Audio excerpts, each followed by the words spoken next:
1991년 서울 서초구 평범한 겨울의 어느 날 한 통의 전화가 대한민국을 충격에 빠뜨렸습니다. 낮고 침착한 남자의 목소리. 아들, 이영호는 내가 데리고 있습니다. 경찰에 신고하면 아이는 죽습니다. 그것은 단 한 통의 전화였지만 한 가족의 삶을 완전히 무너뜨린 목소리였습니다. 그 목소리의 주인공은 지금까지도 밝혀지지 않았습니다.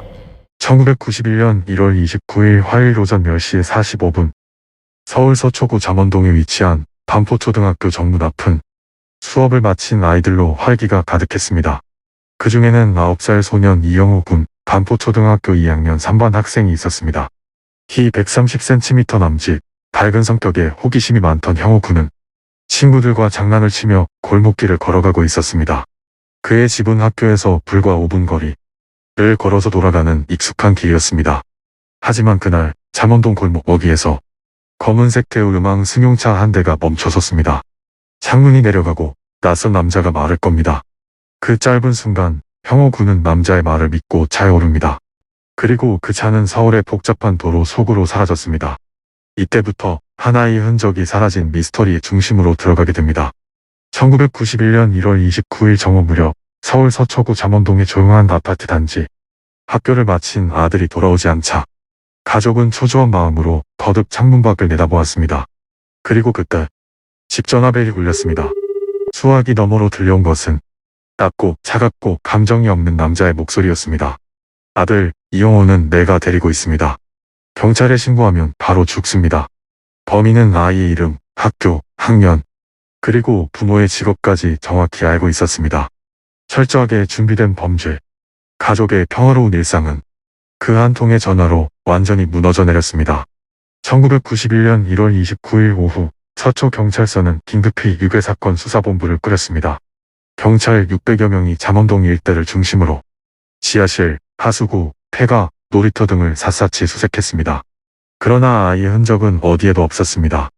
범인은 흔적을 남기지 않았고 경찰의 움직임을 예측하듯 완벽히 사라졌습니다. 수사관들은 범인이 경찰 내부 사정을 잘 알고 있는 인물일 수 있다고 판단했습니다. 도청, 미행, 잠복 모든 전술이 읽히고 있었습니다. 1991년 1월 30일 다음날 새벽 3시 서울 강남구 압구정동의 한 공중전화 부스에서 두 번째 전화가 걸려왔습니다. 전화 속 목소리는 여전히 침착했습니다. 3천만 원 준비됐으니까 내일 오후 3시 현대백화점 주차장 근처로 오세요. 경찰 움직이면 끝입니다. 범인은 경찰의 개입을 완벽히 차단했습니다. 수화기 너머의 목소리는 마치 상대의 숨소리까지 듣고 있는 듯 부모의 불안과 두려움을 정확히 꿰뚫고 있었습니다. 경찰은 유괴범의 요청에 따라 부모의 협조하에 협상 작전을 세웠습니다. 1991년 1월 31일 오후 3시 아버지는 범인이 지시한 장소인 서울 강남구 압구정 현대백화점 주차장에 도착했습니다. 가방 안에는 현금 3천만 원과 경찰이 몰래 설치한 위치 추적 장치가 들어있었습니다. 경찰은 주차장 주변에 잠복하며 긴장 속에서 범인의 등장을 기다렸습니다.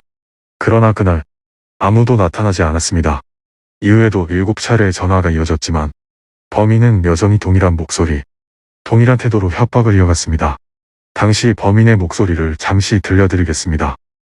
정확하게 34분 조금 됐으니까 40분에 뒤트렁크를 좀 열어주십시오. 뒤트렁크요? 뒤트렁크를 여셨다가 끝까지 다 여셨다가 다시 닫으셔가지고요. 네. 바로 지금 공항 국내선으로 좀 오십시오. 김포공항 국내선입니다. 네, 알았습니다. 그렇게 약속을 안 주십니까? 누가 말씀입니까? 뒷좌석에 누가 타고 있었어요. 뭐라고요? 뒷좌석에 누가 타고 있었다고요. 상호를 위하시는 게 아니지 않습니까? 뭐가요? 형은 어떻게 됐어요? 지금 형은 살아있는 거예요? 형은 죽기를 바라죠. 감정이 느껴지지 않는 낮은 목소리. 사람들은 그를 그놈의 목소리라 불렀습니다. 1991년 2월 한 달이 지나도 범인은 잡히지 않았습니다. 경찰은 서울과 수도권 일대의 공중전화 약 1000곳을 추적했고 국립과학수사연구원을 동원해 통화음의 잔향을 분석했습니다. 그 결과 범인의 음성은 30대 후반에서 40대 초반의 남성, 군인 또는 경찰 출신의 발성 습관을 가진 사람으로 추정되었습니다. 하지만 신원은 여전히 미상. 이 시기 서울의 부모들은 학교 앞에서 아이를 직접 데려가기 시작했습니다. 혹시 또 다른 형호가 생기면 어쩌나. 도시 전체가 불안에 잠겼습니다. 사건 발생 43일째 되던 1991년 3월 13일 오전 서울 서초구 방배동의 한 하수구 인근에서 검은 비닐봉지 하나가 발견되었습니다. 경찰이 조심스레 봉지를 열자 그 안에는 실종된 이형우 군의 시신이 있었습니다. 입은 테이프로 막혀 있었고 양손은 뒤로 묶여 있었습니다.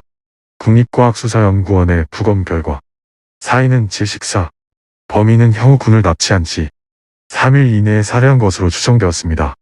경찰은 충격에 빠졌습니다. 범인은 애초부터 돈을 위한 협상가가 아니었습니다.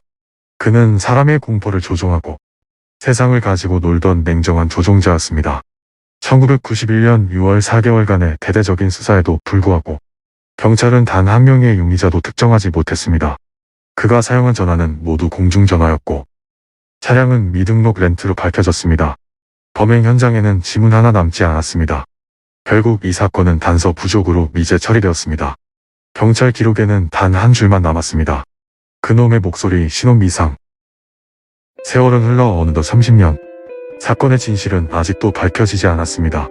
2007년 이 사건을 모티브로 한 영화 그놈 목소리가 개봉하며 세상은 다시 한번 이 비극을 떠올렸습니다. 형우 군의 어머니는 여전히 그날의 목소리를 잊지 못한다고 말했습니다. 범인은 잡히지 않았지만 그 목소리는 여전히 많은 사람들의 기억 속에 남아있습니다. 1991년 1월 29일 서울 서초구 잠원동에서 시작된 한 통의 전화. 단 한 사람의 목소리가 한 가정을 무너뜨렸고 대한민국을 공포에 빠뜨렸습니다. 지금 이 순간에도 그 목소리의 주인은 어딘가에서 평범한 사람의 얼굴로 살아가고 있을지도 모릅니다.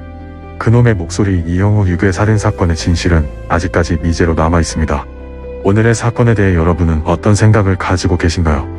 여러분의 의견을 자유롭게 남겨주시고 혹시나 이 사건에 다른 제보가 있다면 댓글로 남겨주시기 바랍니다. 여러분의 구독과 좋아요는 또 다른 사건 사고의 진실을 밝히는 힘이 됩니다. 지금까지 시청해주셔서 감사합니다.